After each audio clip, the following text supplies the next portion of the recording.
And for the last 7 years, I've worked at John W. Dodd Middle School in Freeport, New York, which is on Long Island. And believe it or not, there are more conservative teachers in New York than you think.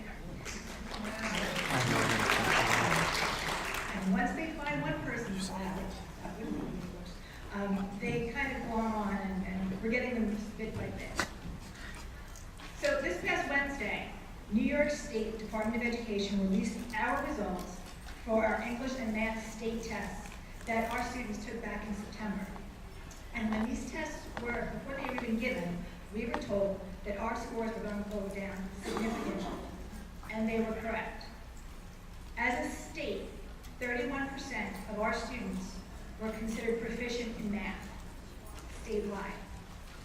31% of our students were considered proficient in English.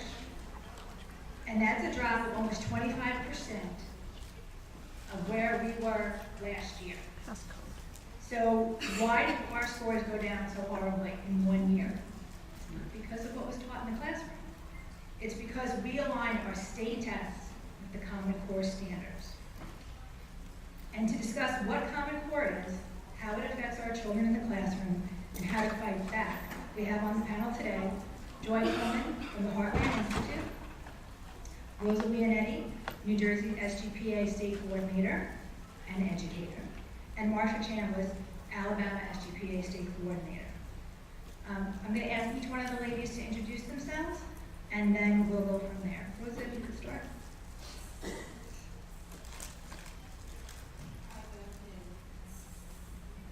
Can you hear me? I am Rosa Perez-Leonetti, and I am New Jersey State Coordinator for Smart Girl Politics, and I'm also a veteran New York City Department of Ed teacher. No, it's not, I'm not lonely. And I've been an activist for the past 10 years. Being a New York City teacher, being a conservative teacher, definitely helps to define you as an activist and helps you to definitely stand out whether you want to or not. But I can tell you that, like Diane said, I will reiterate, there are many of us. There are many, many conservative teachers. We're called rank and file for a reason. And I want you to know that during this time, we need support, okay? And they're out there, you just have to make sure that when you see one, you hold her dear, or him dear, and then give them support, okay?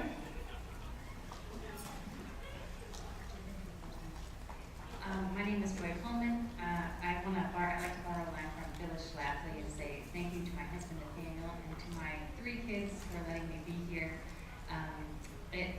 This is the 4th event that I have done this week, and I do a lot of traveling, almost all related to Common Core because it has exploded in the past couple of months, and they are the ones who stay at home and stare at each other while I travel around talking to people like you.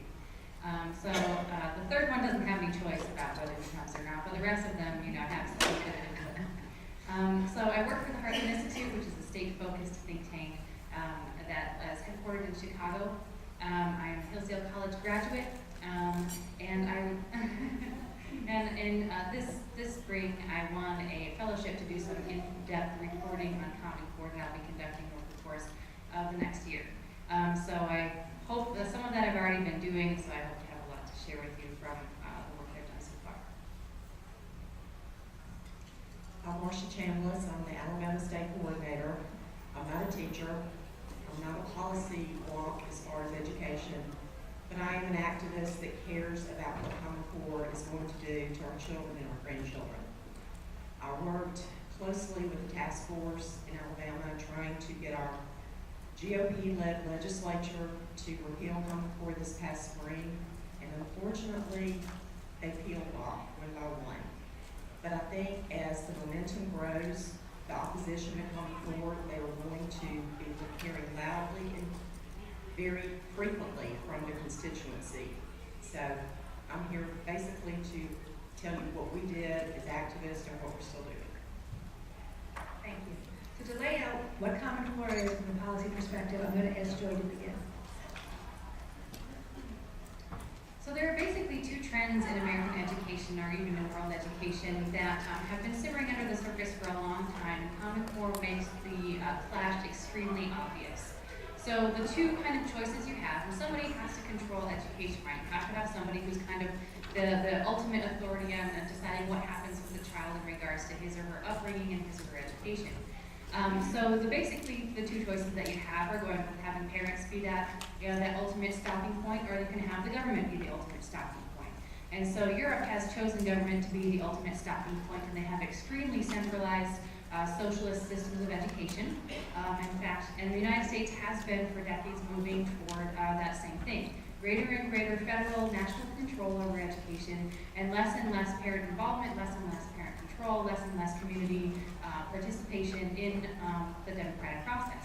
So I happen to think that's a problem because the American government gives us this thing called the ability to self-govern, and it actually demands that we do that. And so there basically is the Common Core defines or kind of shows how we're at the point where you can't just assume that you can govern your kids, you can control them, and you have a voice in the process. And that's why it's crucial to stop this and also go back to saying, wow, we need to do something different in education policy. Federal control is a really bad idea, so on and so forth. So let me tell you what this thing is that we're sitting here talking about, because a lot of people don't know. And it sounds really simple, and it's very surprising to find out that it affects every single thing about what kids do in school besides busing and lunch. It's called, Common Core is just two things. It's called standards and assessments. So standards are just a list of what a bunch of folks think that kids should know in every grade. When you should do fractions, the methods that you should use for learning them, what age you should be able to read fluently, and how, whether you can analyze a character from this book, according to, plot development and rise and fall, so on and so forth. Back in 2009 and 2010, a bunch of folks got together under the auspices of a bunch of special interests to write national education standards. So states had before that defined their own education standards. This is what we want kids to be doing in the classroom. So under the auspices of the National Governors Association and the Council of Chief State School Officers, which are majorly federally funded private lobbying groups headquartered in Washington, D.C., a bunch of people sat down at tables, they did teleconferencing, and they sent emails around what they thought kids needed to be learning in math and English from grades K through 12. So these standards published in 2010, and before the standards actually published, the federal government told states there was this thing called Race to the Top, which was embedded in the stimulus bill of 2009. And that's basically a $4.35 billion earmark that the U.S. Department of Education got. And in exchange for trying to get a piece of this, states had to promise the federal government that they would sign on to Common Core before Common Core had ever been published. So there were two deadlines for getting that federal money, and both of them were before Common Core ever existed. So all these states were saying, sure, federal government will switch over standards and all of our tests. And no, we don't know what that will look like. But the other part of the Common Core kind of project, and that's the part that really ties into all the negative things, are all the repercussions for the rest of schools, is the testing. No longer are most states going to conduct their own state tests. You hear about the various state tests that you do usually at the end of the year. Common Core, because there are national standards, the federal government has also funded national tests. So Common Core tests are going to say, did teachers do what Common Core tells them to do in the classroom? Did they teach the children what Common Core says to teach them? And we're going to find out by testing the kids and seeing the results. So as you've heard, the results are pretty striking, pretty disastrous. But the testing part is really important because that's where largely Common Core affects everything about classrooms. So let me give you kind of a list of the kind of points of contention, the things that Common Core changes about classrooms. There's obviously textbooks. So education standards they're not all of what is in a textbook, so they basically give kind of a table of contents for textbooks, or for learning materials. I know a lot of kids, they don't use textbooks, they use computers, right? So, but standards say, here's what your textbook, what your teacher has to cover in class during the school year in these subjects. So it also changes, of course, testing. And then tests, of course, are related to school funding. There's federal funds that depend on student test scores, there's state funds that depend on student test scores, and of course, there are teacher evaluations that often, in most states, that's another condition of Race to the Top. that have to tie to student test scores. So, of course, then if a teacher evaluation is tied to that, then teachers' job prospects, their ability to remain in their job, or their ability to get fired and hired, is really going to be dependent on the results of these Common Core tests. And it's basically all of the instruction in the classroom has to shift. And the problem with that, well, I'll get to that in a little second. So the other effects, so basically, like I said, it changes everything about the classroom besides buses and lunch. And the last kind of piece to know about is the technology, because Common Core tests have to be all on computers, all online. There's 2 national testing groups. One of them is, and all those national tests are coming out in the 2014-2015 school year. So one of those groups is saying to all of the states involved, we want you to be online immediately. 2014-2015, we need to have 1 computer in every school for every 2 kids in order to be able to take these Common Core tests. Basically, about 17% of schools are able to do that right now. So we've got another year and a half for 83% of schools to buy the amount of computer hardware, software, tech, development and support, the broadband and so forth necessary to get Common Core, to get them able to actually test these kids according to these new national tests.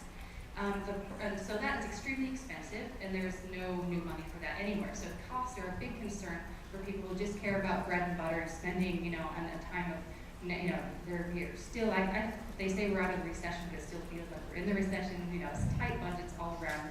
It's hard for anybody getting money. So the costs are a big concern. And the thing I didn't mention also, but which is a big concern, is academic quality. If you hear anyone talk about Common Core in the newspaper, or on the radio, or so forth, you often hear these phrases kind of like they're, issued from a parent. Rigorous, internationally benchmarked. Rigorous, internationally benchmarked. So the idea is that while this is really high quality, we're asking kids to do things that are good for them. It's a really positive benefit to kids. We know this is going to help them learn better. But the little problem with that is there's no research to support it. And in fact, the research we do have, and independent experts as well as those who served on Common Core panels, folks who are trained at Harvard, at Stanford University, and so on and so forth, they say that rigorous and internationally benchmarked are literally lies to apply to Common Core. At the very best, it's a mediocre set of expectations for kids. So there's a big concern over academic quality in that respect. And then the last thing, let's see here, cost. So the part I also didn't mention was that's a big concern for folks on both sides of the aisle is local control. So remember how I mentioned that Common Core was created by special interest groups and coerced on home states by the federal government? Well, that's kind of a problem. But not only that, it basically gives schools and states a way to excuse their actions. So when you go to them and say, as a teacher, as a parent, look, I don't think this is a good idea for what my child is doing in school. There's a lot of switch over to fuzzy math as a result of Common Core. Your 3rd graders asked to do conceptual math at the level of literally college advanced, algebra and conceptual calculus and so forth. So if you're a parent, a teacher will say, this actually practically does not work for my child, for the children under my care. You can't go to the school board and say, folks, look, I elected you, I pay your salaries, listen to all our complaints and do something about it, because they have been saying, and they will continue to say, Common Core says we have to do this. And Common Core is not controlled by your State Department of Education, your State Board of Education, so you can't go to them, who you also elect and pay, to say, look, we don't like this, it's bad for our kids, do something about it. Because they'll say, well, Common Core is copyrighted by these 2 outside organizations, and we told the federal government that we would adopt it. And so you can't call up the National Governors Association and Chief Counsel of State School Officers to say, change this thing. Because, well, even though your taxes pay also a large portion of their salaries and their activities, they're private nonprofits who have no, requirement to pay any attention to what you have to say. So basically, Common Core destroys, the American system of self-government, which is particularly strong in public education, which has long had from its very inception, it's had a history of being locally controlled, parent controlled, community controlled. So the very last thing that I want to mention is basically around the issue of testing. And there are lots and lots of details here, but the first thing to know is that there's 3 things actually. The first one is that nobody gets out of the testing, even if you're homeschooled or private school, because the ACT and the SAT and all state tests, except for the 3 states that opted out, are Common Core tests. So 26 states homeschoolers have to take the state test. And even if you don't, if you want your child to go to college, they have to take the ACT and SAT. The independent tests like the Iowa Basic, the Terranova, the Stanford 10, those are all, every single one of them has switched over to Common Core. So that greatly reduces parental freedoms, family freedoms, school freedoms, and school choice. The second thing about the testing is that the testing is shifted, as you know from New York. It's not the kind of basic knowledge test that we're accustomed to. Can you do this? Can you add fractions? Can you multiply 3-digit numbers, and so on and so forth? They're switching around to asking, if you don't get the process correct, if you don't follow the correct procedure for answering the question, even if you get the right answer, if it's not the state-approved method for getting that answer, your child is marked wrong. That literally happened on the New York test, and the folks creating these new tests for the ACT, the SAT, and the National Common Core test are saying that's what we're all going to do. So there's a much more control over how and what teachers teach in the classroom and what kids have to be learning to a huge level that really limits creativity, right? You would think you want to be creative and think for yourself, get to the answer any blooming way you want to, but no. And the last portion is often the most explosive to parents is the data tracking involved with Common Core. So folks talking about Common Core will always come back to this and say, Common Core has nothing to do with data tracking. It's just standards. These are just academic goals. Oh, well, I don't think, it sounds like you haven't read the agreement that governor signed that started Common Core, which defines the initiative as standards plus assessments. It sounds like you haven't read anything else from all the folks who support Common Core about how the states that left the national assessments are really damaging their kids because those assessments are the enforcement mechanism for the standards, and so on and so forth. Common Core is standards plus assessments according to the people who created it. And it's those tests, those assessments, that tie states into huge privacy conflicts. And I'll outline that just really quickly. So every state involved with those tests signed a contract with the federally funded, even though that is actually literally illegal for the federal government to fund or influence tests or curriculum, but they did it, despite the 3 federal laws that say they can't. But they signed a contract with these federally funded, again, nonprofit, kind of ooky, no man's land organizations that says, we will give you access to student-level data that you specify about our children. And so the federal government has given templates for student-level data that it wants states to start collecting. And a number of states have started signing on to what's called the National Education Data Model. You can Google that and you'll find exactly what it is. It contains things like your child's blood type, your family religion, voting status, bus schedules, health insurance, so on and so forth. So it's extremely comprehensive. And then those testing organizations who have not defined what data that they will ask, but the federal government has indicated that it might be extremely intrusive, turn around and sign a contract with the federal government saying you will have open and complete access to any and all data collected at the state level.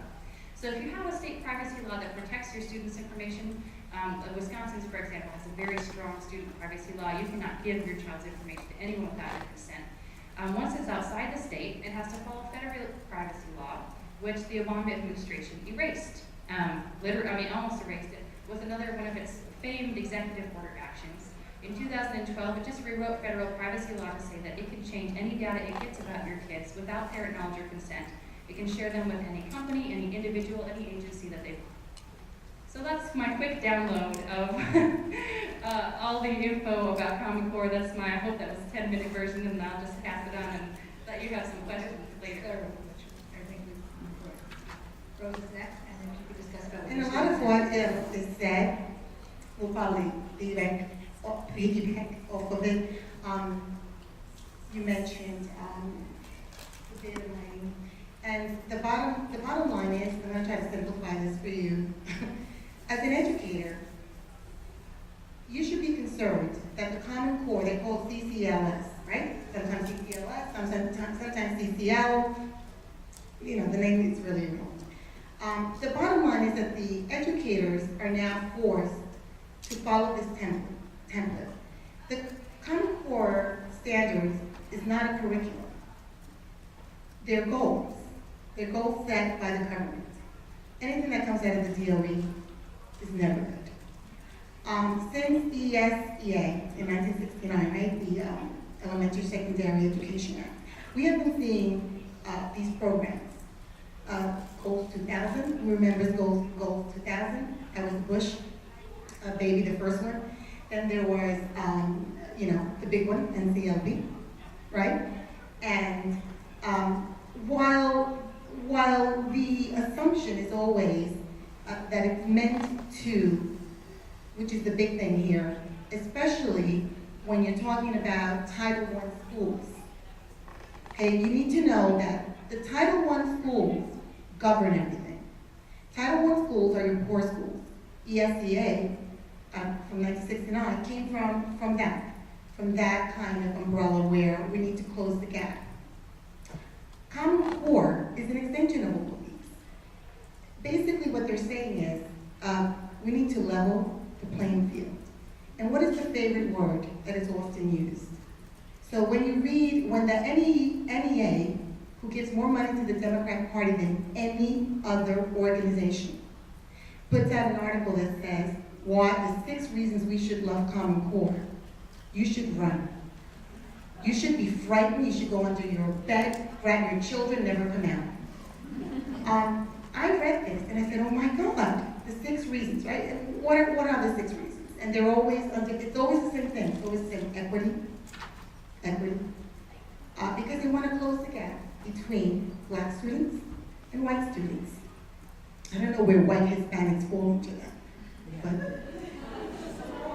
college readiness, that's the other reason. College readiness, because we are all supposed to go to college. Critical thinking versus rote thinking. Tell me, how many of you have nightmares because you memorized multiplication? I don't remember ever screaming, oh my God, 3 times 3 is 9! I'm like, back then I'm scarred for life. And then there's the data mining. Data mining, right? So what you should be afraid of, I mean, I'm joking because I try to simplify what was just said in my teacher way. Because when you're looking at the Common Core learning standards, you're looking at an implementation, not so much to bring rigor and critical thinking as to control and manipulate the parent away from that child. That's what it is. Anything. Remember, education in America was really at the hands of the parent, right? That's how it started. That's the founding. And where is it now? Who has it? The state, but no more. The state has it. And they're not giving it back. So you need to be aware that the data mining part of this is so frightening. When they're collecting information about your political affiliation, your religious affiliation, your blood type, they're not doing it because they're going to write a journal to praise you. They're doing it for a reason. They're mining it. It's called data mining for a reason.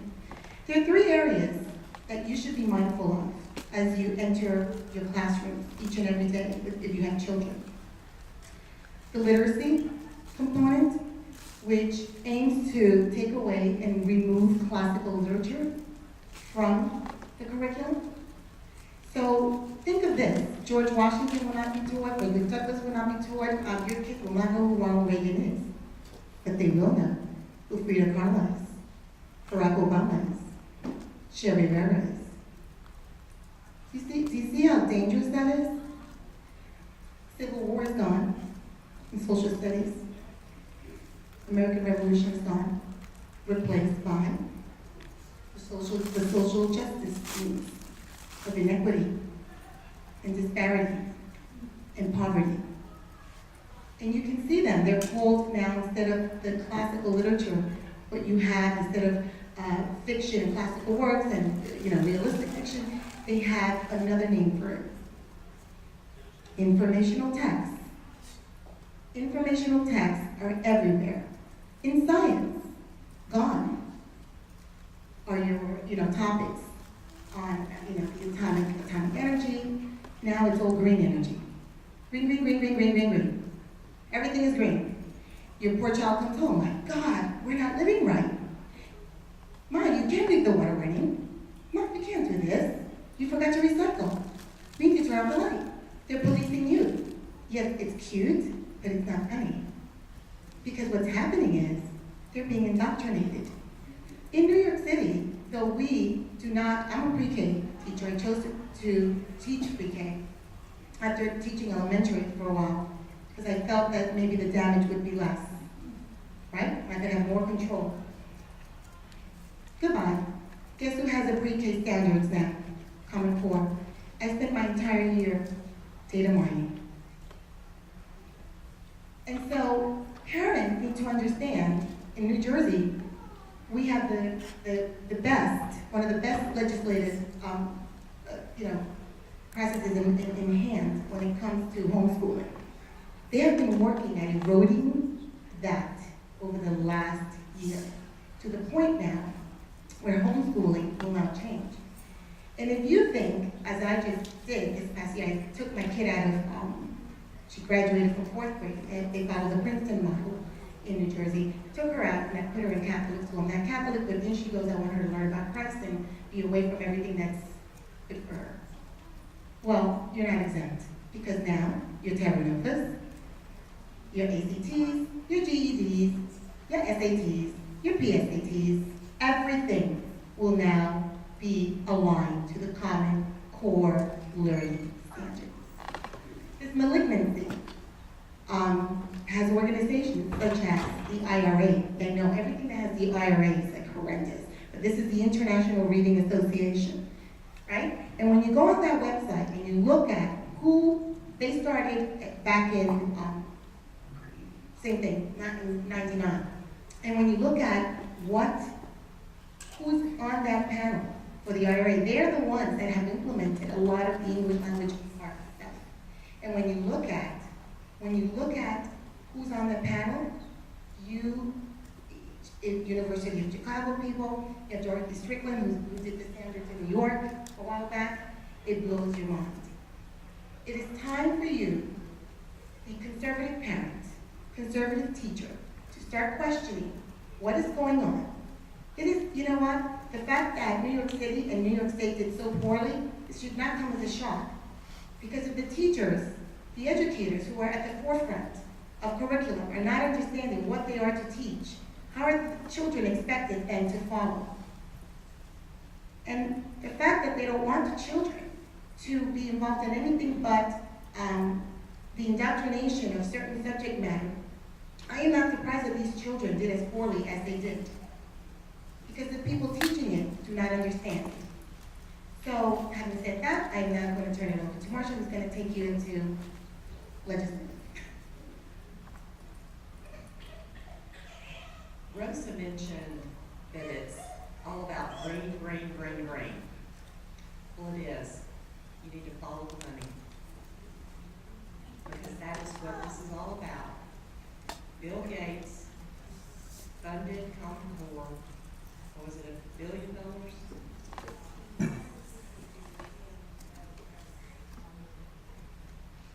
That's an enormous investment. And there's got to be a reason for it. It's to control our children. If we think that just Googling information is going to be data mining, that is nowhere close to what's going to be collected on our children and grandchildren. And I do want to tell people this is not necessarily a left-right, issue just for conservatives. It's an issue for those on the left too, because there are people that have liberal leanings that are disturbed about Common Core. They see what's happening in the classroom, and it scares them. And there is a wonderful book that I want to recommend, and this is a guy that he does have different ideology than I do. His name's Chris Nielsen, and it's Children of the Core. I highly recommend this book. As I said, it's not the same ideology as conservative, but if you can see the tabs that I've marked in this book, those are all the areas where I agree with him. And it gives you good information that you can take back to your elected officials and explain to them in ways that don't sound like you're a tinfoil hat conspiracy theorist, because believe me, we've been accused of that. We have members in our state legislature that think we're just nut jobs. But if you can get somebody that has a different political leaning than you do, that agrees with you about Common Core, we've got a problem. And there are so many websites out there. The Alabama group, and I was really dragged into this back in 2010. were focused on the election in 2010. We were flipping our state legislature to Republican, thought we were doing a great thing, which we did. I'm not going to slam everything that they've done, but they're not listening to us as far as Common Core. Our former governor went full steam ahead at the request of our current governor, who asked him to please put off the vote until he took office so that he could vote on this, on our State Board of Education. They ignored that request. And we've been fighting it ever since. I know more about Common Core than I thought I would ever in a lifetime know. It's complicated, and when you try to explain it to people, they'll glaze over it. It is, but I think it's that way by design. The more complicated an issue is, the harder it is to explain to someone, and they tune you out. And that's why I also think we need to take a look at not using the red meat buzzwords about Common Core. If we can use terminology that appeals to both sides of the political aisle, we'll have a much better chance of reversing this. And I guess what I can just, from a state level, talk to as many people as you can. Talk to mothers, talk to grandmothers. We have a task force that's made up of former teachers. They're passionate about this because they see what's going to happen to the education system. Corporate reformers, in my opinion, are trying to dismantle the public education system. And there will be a way for them to come in after so many schools fail, scoop them up, and they will be profiting off of public dollars. And I think that's wrong. I think we can have a good public education system, but the state has to be in control of it, not the federal government. There's nothing positive or successful that comes out of Washington, D.C. Obamacare has shown that to us, and I think we're going to see it next with Common Core. Unfortunately, you've got people like Jeb Bush, Mike Huckabee. There's many Republicans that are pushing Common Core as there are Democrats. So I think that's why we also have to be a little bit careful about how we label this. We can't label it as just being a Democrat issue that the Democrats have pushed it, the Republicans have pushed it.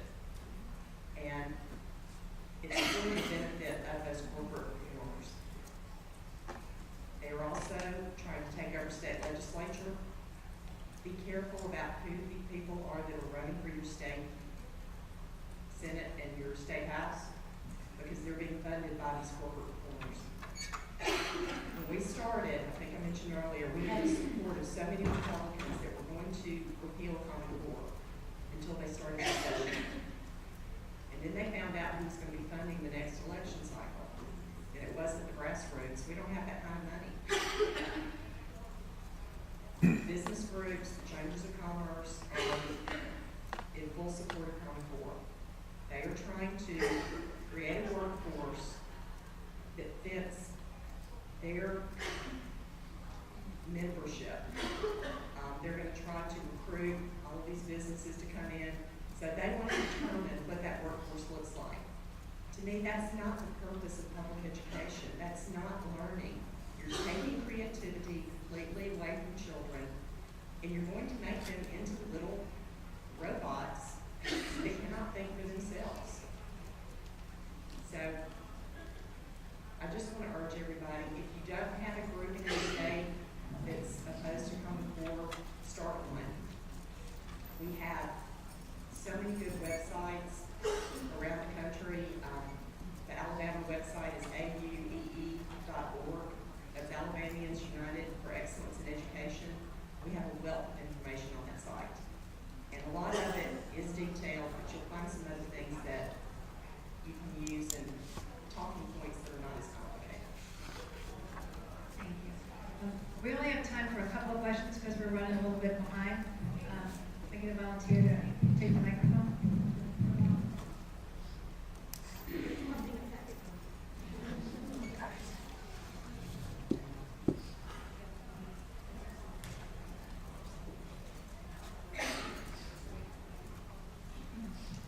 Hi, I am actually from Indiana, and as Joy knows, we've been working hard against this We have to put a pause on it here. We're still fighting a lot of stuff. We just had our first summer session hearing on Monday, but I have two questions. The first to Joy. I know our governor has gotten us out of the park assessment. I know that doesn't really affect the Common Core standards as far as getting us out of that, but how does that? Because a lot of people, when they saw that, thought that took us out of everything. So I need to know how to say, I know it didn't, but I'm not exactly sure how to explain it. And my second thing was, and I don't know if I missed it, but when you mentioned you had 3 things to look for in the classroom, I got literacy components, and that's all I got. So I didn't know if I missed the other 2 or you didn't get to them yet. And science. I've got grandkids, so I'm looking out. Well, as you probably know, the Indiana this spring paused Common Core. So we withdrew from the National Common Core tests, and we said we're not going to keep rolling out the standards in the classroom. So we have Common Core in K2 this year, and then not in the rest of the grades. And we're deciding whether we'll keep our state standards, probably improve them, or if we're going to return to Common Core. So our State Board of Education gets to decide that after the legislative session next spring, July 2014. So we could, so the first thing to know, of course, is that we could go back to Common Core and plug right back into all those tests. That is an open question. But the thing, usually when I'm talking to state legislators around the country and to activists, the number one thing for me to get rid of is those National Common Core tests. Those are the plug-in to, those are the enforcement mechanism, those are the plug-in to the data mining, those are the plug-in to way more federal oversight. If you can do nothing else, get rid of the tests, and that's something that both the left and the right agrees about, because you have, teachers on the left who, and the kind of institutional folks on the left, especially within the school system, who are not in favor of all these, grinding into the teachers using outside tests and so on and so forth. And then you have fiscal concerns about the tests; they're more expensive than most states' tests and so forth. So number one, if you're an activist, that would be your number one target. And you have 1 year to do that because, like I said, those tests kick in 2014, 2015. And so after that, the next thing I think states should do is you want to enact your own privacy law.